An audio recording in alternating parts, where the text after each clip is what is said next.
M عالم کہلانے والے محمد محمود عالم پاکستان کے نامور جنگی ہواباز تھے جنہوں نے ستمبر سن 1965 کی پاک بھارت جنگ کے دوران صرف 45 سیکنڈز میں دشمن کے 5 طیارے مار گرانے کا عالمی ریکارڈ قائم کیا جو ابھی تک نہیں ٹوٹ سکا۔ تاہم دو فوجی ڈکٹیٹرز جنرل ضیاء الحق اور جنرل مشرف نے اس قومی ہیرو کے ساتھ جو ناروا سلوک کیا اس کے بارے میں کم ہی لوگ جانتے ہیں، اور تاریخ کی کتابوں میں تو یہ حقیقت کہیں بھی پڑھنے کو نہیں ملے گی کہ جنرل ضیاء الحق نے اس قومی ہیرو کو ایئر فورس سے صرف اس لیے جبری ریٹائرڈ کر دیا تھا کہ ایم عالم فوج کی سیاست میں مداخلت کے مخالف تھے۔ ایم عالم کے خاندان نے پٹنہ سے کولکتہ ہجرت کی تھی، جہاں اس بہاری کم بنگالی خاندان کے ہاں 6 جولائی سن 1935 کو محمود نامی بچے کی پیدائش ہوئی جو بعد ازاں ایم عالم کے نام سے مشہور ہوا۔ ایم عالم خاندان کے سب سے بڑے بچے تھے، والد کثیر الاولاد تھے، چنانچہ ان کے 11 بہن بھائی تھے۔ پاکستان بنا تو یہ لوگ کولکتہ سے ڈھاکہ شفٹ ہو گئے۔ یوں ملک تو اپنا تھا لیکن یہ اپنے ملک میں بنگالی بن گئے۔ ایم عالم ڈھاکہ کے گورنمنٹ ہائی اسکول میں داخل ہوئے، سن 1952 میں پاکستان ایئر فورس جوائن کی، سن 1953 میں کمیشن مل گیا۔ والد فوج کی نوکری کے خلاف تھے۔ کیوں خلاف تھے؟ وجہ خاندانی پس منظر تھا۔ خاندان میں کسی شخص نے کبھی فوجی ملازمت نہیں کی تھی۔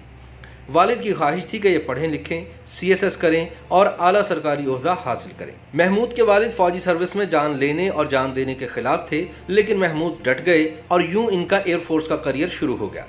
ایم عالم کی شادی کی عمر ہوئی تو شادی سے انکار کر دیا۔ ان کا کہنا تھا کہ میرے کندھوں پر خاندان کے 11 لوگوں کی ذمہ داری ہے، میں جب تک یہ ذمہ داری پوری نہ کر لوں شادی نہیں کروں گا۔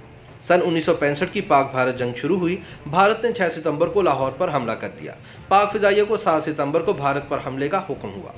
وہ اس وقت اسکواڈرن لیڈر تھے اور پی اے ایف سرگودا میں تعینات تھے۔ وہ بھی حملے کے لیے روانہ ہوئے۔ بھارتی سرحد پر پہنچے تو ان کی مٹ بھیڑ بھارت کے 5 ہنٹر طیاروں سے ہو گئے۔ بھارتی طیارے ان کے F-86 سیبر پر پل پڑے۔ اس حملے نے انہیں جرأت، بہادری، دانشمندی اور مہارت کا آسمان چھونے کا موقع دے دیا۔ انہوں نے 10 سیکنڈ میں بھارت کا پہلا طیارہ گرایا اور پھر صرف 30 سیکنڈ میں بھارت کے باقی 4 طیارے بھی مار گرائے۔ یہ پورا آپریشن صرف 45 سیکنڈ پر مشتمل تھا۔ اسکواڈرن لیڈر محمد محمود عالم نے 45 سیکنڈز میں بھارت کے 5 طیارے گرائے اور اطمینان سے سرگودا ایئر بیس پر اتر گئے۔ یہ ورلڈ ریکارڈ تھا جو آج دن تک قائم ہے۔ بنگال کا بیٹا پاکستان کا ہیرو بن چکا تھا۔ بنگال کا وہ بیٹا آج بھی پاکستان اور پاکستانیوں کا ہیرو ہے، لیکن پھر اس ہیرو کے ساتھ کیا ہوا، یہ کہانی ہمارے اجتماعی ضمیر اور ہماری قومی نفسیات کا مکمل اور جامع ڈاکومنٹ ہے۔ ایم عالم نڈر تھے، بے باک تھے، جرأت مند اور کھرے تھے، لہٰذا ان کی اڑان روکنا بھی مشکل تھا اور زبان بھی۔ وہ بڑی سے بڑی بات منہ پر دے مارتے تھے۔ یہ جرأت مندی آہستہ آہستہ اس قومی ہیرو کو نگل گئی۔ وہ مشرقی پاکستان کے حالات سے دل برداشتہ تھے۔ وہ ببانگ دوحل کہتے تھے کہ بنگالیوں کے ساتھ بہتر سلوک نہیں ہو رہا، لیکن ان کے خیالات کو لسانیت قرار دے کر مسترد کر دیا جاتا تھا۔ وہ سن 1969 میں اسٹاف کالج میں تھے، لیکن ان کے باغیانہ خیالات کی وجہ سے انہیں اسٹاف کالج سے فارغ کر دیا گیا۔ سن 1971 میں پاکستان ٹوٹا تو ایم عالم کا خاندان ڈھاکہ میں تھا۔ ان کے ساتھیوں کا خیال تھا کہ ایم عالم ایئر فورس چھوڑ کر بنگلہ دیش چلے جائیں گے، لیکن وہ ایک سچے پاکستانی تھے۔ انہوں نے نہ صرف پاکستان چھوڑنے سے انکار کر دیا بلکہ اپنے خاندان کو بھی بنگلہ دیش سے پاکستان لے آئے۔ یوں خاندان نے 100 سال میں 3 ہجرتوں کے دکھ سہے۔ پہلی ہجرت پٹنہ سے کولکتہ تھی، دوسری ہجرت کلکتہ سے ڈھاکہ تھی اور تیسری ہجرت سے محض 26 برس بعد ایک پاکستان سے دوسرے پاکستان کی طرف تھی۔ چونکہ تب تک راشد منہاس شہید اور ان کے بنگالی انسٹرکٹر والا واقعہ ہو چکا تھا، چنانچہ ملک سے اپنی وفاداری ثابت کرنے کے لیے ایم عالم نے رضاکارانہ طور پر یہ فیصلہ کیا کہ وہ جنگ کے دوران کوئی جہاز نہیں اڑائیں گے، کیونکہ وہ بھی بنیادی طور پر بنگالی تھے۔ اس دوران پاکستان سن 1971 کی جنگ ہار گیا اور 2 ٹکڑے ہو گیا۔ مشرقی پاکستان کے سانحے نے ایم عالم کے ذہن پر 2 اثرات مرتب کیے۔ پہلا اثر ان کی زبان پر ہوا۔ ان کی زبان کی کڑواہٹ میں اضافہ ہو گیا۔ وہ پاکستان کے نام پر لڑنے مرنے کے لیے تیار ہو جاتے تھے۔ دوسرا اثر ان کے ذہن پر ہوا۔ یہ مذہبی ہو گئے اور اپنا زیادہ وقت دینی کتب اور عبادات کو دینے لگے۔ جنرل ضیاء الحق نے سن 1977 میں مارشل لاء لگایا اور بھٹو کو پھانسی دے دی۔ ایم عالم ضیاء اور اس کے مارشل لاء کے خلاف تھے۔ وہ بار بار کہتے تھے کہ ہماری انہی غلطیوں کی وجہ سے مشرقی پاکستان ہم سے الگ ہو کر بنگلہ دیش بن گیا۔ ہم نے اگر یہ غلطیاں جاری رکھیں تو ہم باقی ماندہ پاکستان کو بھی کھو دیں گے۔ وہ جنرل ضیاء کو ایسے القابات سے نوازتے تھے جو ضبط تحریر میں نہیں لائے جا سکتے۔ خفیہ ادارے ان کی گفتگو ریکارڈ کرتے تھے۔ سن 1982 میں ایئر مارشل انور شمیم پاکستان ایئر فورس کے چیف تھے اور جنرل ضیاء کے دوست بھی تھے۔ دونوں اردن میں اکٹھے رہے تھے۔ मशहूर था कि एयर मार्शल अनवर शमीम अपनी बेगम के ज़ेर असर थे। जब इनकी बेगम पर करप्शन के इल्जामात लगना शुरू हुए तो एमएम आलम ने एयरफोर्स के मेस में इन इल्जामात का बबांगे दोहल जिक्र करना शुरू कर दिया।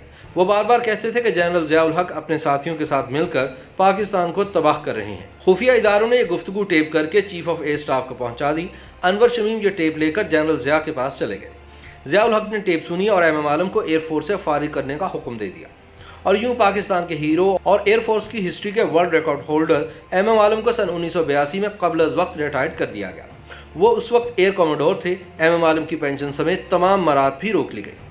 वो दरवेश सिर्फ इंसान थे, इनका कोई घर नहीं था, शादी की नहीं थी, लिहाजा वो रिटायरमेंट के बाद चकलाला एयरबेस के मेस में मुकीम होकर सिर्फ एक कमरे तक महदूद हो गए। बस अब उनकी ज़िंदगी में किताबें थीं, इबादत और रियाजत थी और उनकी तलख बातें थीं। सरकार कोशिश करके नौजवान अफसरान को इनसे दूर रखती थी, लेकिन इसके बावजूद भी अगर कोई जवान अफसर एमएम आलम तक पहुंच जाता था तो उसके कवाइफ जमा कर लिए जाते थे और बादशाह उस पर खुसूसी नज़र रखी जाती थी। चुनांचे नौजवान अफसर भी इनसे परहेज करने लगे। जनरल ज़िया की एक तैयारा हादसे में इबरतनाक मौत के बाद एयरफोर्स ने एमएम आलम को पेंशन और दीगर मराद देने की कोशिश की, लेकिन इन्होंने साफ इनकार कर दिया। एमएम आलम खुददार इंसान थे, 10-10 दिन फाका काट लेते थे, लेकिन किसी से शिकायत नहीं करते थे। लेकिन फिर मुद्दत बाद एक ऐसा शख्स एयर चीफ बन गया जिसने इनकी कमान में काम किया था। उसने इनके तमाम दोस्तों को दरमियान में डाला। 2 दर्जन लोगों ने इनकी मिन्नत समाजत की और यूं रिटायरमेंट की तवील मुद्दत के बाद सिर्फ पेंशन लेने पर रजामंद हुए। लेकिन जब जनरल परवेज़ मुशर्रफ ने इक़्तिदार पर कब्जा किया और आइन तोड़ डाला तो एमएम आलम ने उन पर भी तनकीद शुरू कर दी। वो फौज के सियासी किरदार और करप्शन को मुल्क की तबाही का असल ज़िम्मेदार करार देते थे। वो कहते थे कि जनरल मुशर्रफ और उनके साथी भी करप्ट हैं और ये हवस इक़्तिदार का शिकार भी है। ये लोग मुल्क को तबाह कर देंगे। खुफिया इदारे फिर एक्टिव हुए और एक बार फिर एमएम आलम की गुफ्तगू टेप हुई और परवेज़ मुशर्रफ को पेश कर दी गई। मुशर्रफ ने एयर चीफ को तलब किया, टेप सुनाई और उनसे कहा, चकलाला हसास इलाका है, ये शख्स हमारी नाक के नीचे बैठकर हमारे ही खिलाफ गुफ्तगू कर रहा है, इससे बगावत फैलने का खदशा है, आप इसे रावलपिंडी से कहीं दूर भिजवा दें। आर्मी चीफ का हुक्म था, चुनाचे एमएम आलम का सामान बांधा गया और इन्हें रावलपिंडी से कराची पहुंचा दिया गया। इनका अगला ठिकाना फैसल बेस था और ये इंतकाल तक फैसल बेस में ही मुकीम रहे। दिसंबर सन 2012 में इनकी तबीयत खराब हुई। इन्हें नेवी के अस्पताल शिफा मुंतकिल किया गया। ये वहाँ 18 मार्च सन 2013 तक दाखिल रहे। 18 मार्च को जब इन्होंने आखिरी सांस ली तो इनकी शुजाअत और बहादुरी के नगमे गाने वालों में से कोई भी शख्स इनके सराहने मौजूद नहीं था। एमएम आलम पाकिस्तानी थे। ये पूरी ज़िंदगी पाकिस्तान के लिए लड़ते रहे और ये लड़ाई लड़ते लड़ते खामोशी से दुनिया से रुखसत हो गए। आप एमएम आलम के किरदार की अजमत मुलाहिजा कीजिए। इस मर्द मुजाहिद ने पूरी ज़िंदगी पाकिस्तान के लिए वक्फ कर दी।